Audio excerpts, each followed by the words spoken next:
Even when you feel low, you can still go. Even when you feel slow, you can still go. Even when there's no hope, you can still go. I never answer.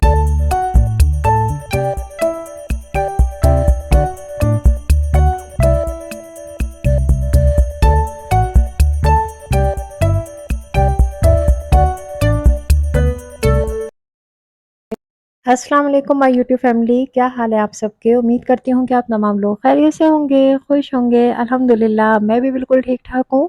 तो vlog start हो रहा है kitchen से और मैं बना रही हूँ बिरयानी, साथ में थोड़ा-सा मैं बना रही हूँ ज़र्दा, क्योंकि मुझे काफ़ी पसंद है बिरयानी और पुलाव के साथ ज़र्दा, और मेरे बेटे को भी काफ़ी पसंद है। तो यहाँ मैं बिरयानी तैयार कर रही थी अपने मियाँ की फ़रमाइश पे, क्योंकि मेरे मियाँ का बस चले तो वो दिन के तीनों टाइम ही बिरयानी खाएँ। और रायते में मैंने सोचा थोड़ी पानी की मिलावट ज़्यादा कर दूँ, क्योंकि दही कम पड़ गया था, तो यहाँ मैं मिलावट करने में कामयाब हो चुकी हूँ। सबको भूख बहुत ज़्यादा लग रही है, खाना तकरीबन रेडी हो गया है, और ये वाला रायता तो आप डाइट में भी खा सकते हैं, बड़े मज़े का लगता है। यहाँ मैंने गरम-गरम बिरयानी और रायता निकाल के अपने बेटे को दिया कि वो मेरी नंद को देके आएँ, क्योंकि मेरा और उनका ये सब चलता रहता है, उधर से इधर से उधर चीज़ें आती-जाती रहती हैं, ख़ास तौर पे खाने-पीने की। मेरे घर में पुलाव बने या बिरयानी बने, साथ में ज़र्दा ज़रूर बनता है, जो कि मेरे मियाँ को तो पसंद नहीं है, लेकिन मुझे और मेरे बेटे को पसंद है। ज़र्दे में इन लोगों को बिल्कुल भी मेवा-शेवा पसंद नहीं है, तो मैंने थोड़ा-सा खोपरा पिसा हुआ डाल दिया था, क्योंकि मैं और मेरा जो बेटा है, हम लोग बिरयानी में थोड़ा-सा ज़र्दा मिला के खाते हैं। मतलब अगर 3 हिस्से बिरयानी है, तो 1 हिस्सा ज़र्दे का होता है और 1-1 निवाले में मिला के खाते हैं। है तो कुछ अजीब-सी बात, लेकिन क्या करें, मेरी अम्मी भी पहले इसी तरह खाती थीं, उनसे मुझ में ये आदत आई और मुझसे मेरे बेटे। मैं किसी फंक्शन में हूँ और वहाँ बिरयानी या ज़र्दा हो या किसी दावत में, तो मैं तो खा लेती हूँ मिक्स करके ना। मैं ये नहीं सोचती कोई देखेगा तो क्या सोचेगा, क्योंकि वो 4 लोग हमेशा हर जगह मौजूद होते हैं, जो देखेंगे तो क्या सोचेंगे, और अगर ये भी हम सोचेंगे तो फिर वो क्या सोचेंगे।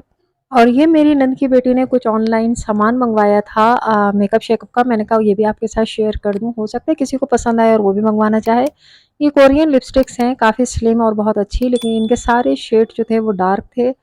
तो उन लोगों के लिए बहुत अच्छी हैं जो डार्क शेड यूज़ करते हैं। तो इसमें एक लिप बाम था, ये जो आप देख रहे हैं, और शाइनर कह लें, लिप बाम कह लें, बस यही एक लाइट, और सारे शेड्स इसके डार्क थे। तो मतलब मेरे लिए ये इतनी सही नहीं है, क्योंकि मैं इतने डार्क शेड यूज़ नहीं करती, और जिनको पसंद है वो मंगवा सकते हैं। और ये दूसरा पैकेट है, इसमें भी कोरियन लिपस्टिक्स हैं, लेकिन इनका साइज़ बहुत अच्छा, कि किसी भी आप पर्स में, किसी पाउच में बाहर अगर जा रहे हैं तो ले जा सकते हैं। इनके भी डार्क शेड्स थे, मेरे हाथ पे भी आप देखेंगे लगे हुए, लेकिन मुझे सबसे अच्छा शेड जो लगा इसका वो यही वाला लगा। मुझे इसी तरह के कलर्स पसंद हैं, जो कि मैं यूज़ करती हूँ। तो ये भी पैकेट मेरे लिए बेकार था, क्योंकि अगर मैं मंगवाती तो सिर्फ़ एक लिपस्टिक का इसका क्या करती, तो उन लोगों के लिए ये बेस्ट है, वैसे अच्छा है। और यहाँ इन्होंने मंगवाई थी मिस रोज़ की फाउंडेशंस, और ये उन्होंने इनकी वेबसाइट से मंगवाई थी। ये मुझे अच्छी लगी, मैंने चेक करी, लेकिन अपने कलर के हिसाब से आप वहाँ पे चेक करके मंगवा सकते हैं। प्राइस भी इतनी ज़्यादा नहीं है, उस हिसाब से मुझे ये बहुत अच्छी लगी। ऐसा नहीं है कि प्राइस कम है तो क्वालिटी अच्छी ना हो, चेक करी तो क्वालिटी भी अच्छी है, लेकिन ये दोनों मेरे कलर में नहीं मैच हो रही थी। लेकिन मैंने इसमें वहाँ पे पसंद कर लिया है, मैं भी ये ज़रूर मँगवाऊँगी, क्योंकि लाइट बेस के लिए ये बिल्कुल सही है। अगर आप छोटे-मोटे फंक्शंस में जा रहे हैं और उतना हेवी बेस नहीं चाहिए, तो उसके लिए मुझे ये बहुत अच्छी लगी कि हल्की-सी लगा लें। और यहाँ मैं बना रही हूँ अपने लिए एक फ़ेस मास्क है, उसको बना रही थी। मैंने एक रेमेडी देखी थी, इतनी सारी अच्छी-अच्छी रेमेडीज़ आजकल आ रही हैं, तो मैंने भी एक सेलेक्ट की थी जो कि मुझे अपनी स्किन के हिसाब से सही लगी थी और सूट भी की मुझ पे। तो यहाँ मैंने सोचा थोड़ा टिप टॉप हो जाना चाहिए, शादियाँ-वादियाँ करीब या अनकरीब आने वाली हैं। तो मैं ये रेमेडी बना रही थी और फिर ये मैंने लगाई अपने फेस पे, अपने हैंड्स पे, नेक पे, और ये जो बाकी का अंडा बचा है इसको हम कुछ आमलेट-शामलेट बना के ठूस-ठास लेंगे। और ये वीडियो है नेक्स्ट डे की। मेरे भाई, भाभी, मेरे मियाँ और मैं, हम चारों कहीं काम से निकले हुए थे, तो वापसी में थोड़ी देर हो गई थी। तो बाहर ही हमने सोचा खाना खा लिया जाए और ये मौका बिल्कुल भी नहीं गँवाया जाए। तो वहाँ पे हमने खाने का ऑर्डर कर दिया था, सबने अपनी मनपसंद चीज़ें मँगवा ली थी, कुछ की आ गई थी, कुछ की बाकी थी। तब तक हम लोग सलाद खा रहे थे, चटनी खा रहे थे, सब्र नहीं हो रहा था, भूख बहुत ज़्यादा लग रही थी। हमने मँगवाए थे कबाब, टिक्का, फ़िश और बोटियाँ-शोटियाँ, यही सारी चीज़ें मँगवाई थी, पराठे, रोटियाँ। तो जी यहाँ हो रहा है हमारा खाना। बच्चे तो साथ थे नहीं, बच्चे थे घर पे, सिर्फ हम ही लोग थे। तो खाना भी खा रहे हैं, बातें भी कर रहे हैं, हंसी मजाक भी चल रहा है। और फ़िश बहुत मज़े की थी इनकी, मुझे बहुत अच्छी लगी। उसमें 7 हरी मिर्चें फ्राई होके भी इन्होंने डाली हुई थी। हम लोग घर पे फ्राइज़ ले आए थे बच्चों के लिए।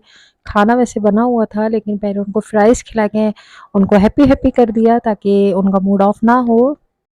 अच्छा, ऐसा तो कभी होता ही नहीं है कि हम लोग बाहर खाना खाएँ और बच्चे साथ ना हों, बच्चे होते ही हैं।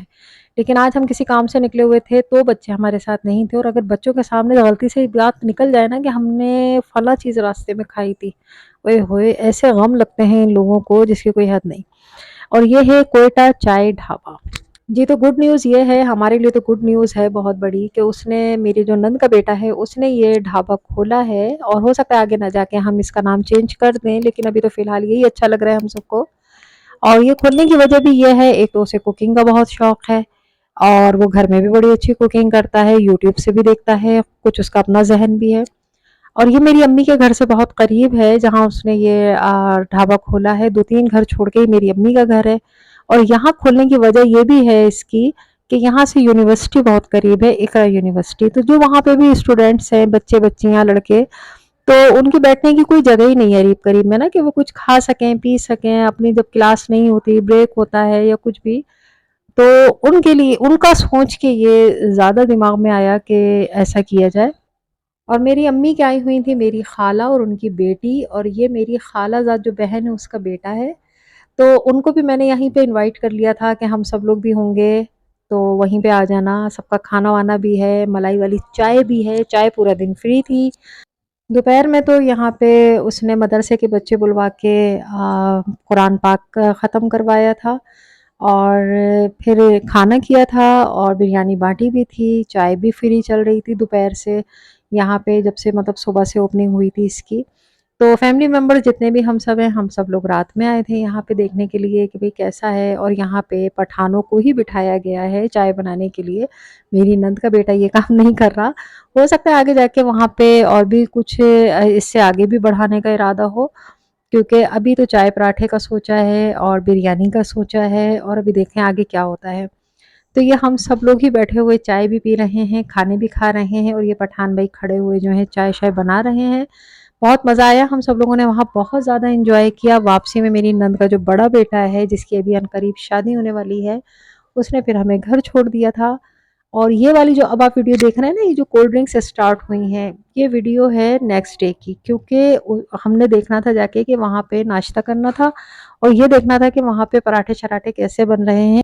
तो सुबह में तो इतना ज़्यादा रश था, इतने ज़्यादा वहाँ पे जो यूनिवर्सिटी के लड़के लड़कियाँ हैं बैठे हुए थे, कि मैं बिल्कुल भी वीडियो नहीं बना सकती थी कि कैमरे में कोई आ ना जाए ना, क्योंकि वहाँ पे सारे बैठे हुए थे, बातें कर रहे हैं, कोई किसी टेबल पे, कोई किसी टेबल पे। और यहाँ हमारा भी नाश्ता चल रहा है, बल्कि एंड हो चुका है, हम लोगों ने भी नाश्ता कर लिया है। अब्दुल्ला, अब्दुल्ला, वो 2 का टेबल सुनाओ, याद है ना आपको 2 का table? 2 1s are 2, 2 2s are 4, 2 3s are 6, 2 4s are 8, 2 5s are 10. नहीं, एक और भी याद हुआ था ना, ये हाफ से ज़्यादा हो गया था। 2 2 6 are 12. गुड। अब थोड़ा सा रह गया, इसको पूरा कंप्लीट याद कर लो, है ठीक है। ठीक है। और एक ज़रूरी बात जो कि आप लोगों से करनी है, और वो ये है कि मैं अपना वाईटी स्टूडियो चेक कर रही थी, तो मैंने देखा उसमें कि मेरा जो वीडियो को वॉच की जा रही है, वो मेरे सब्सक्राइबर जो हैं उनसे ज़्यादा वो लोग वॉच कर रहे हैं जिन्होंने मेरे चैनल को अभी तक सब्सक्राइब नहीं किया, जो कि आप देख सकते हैं।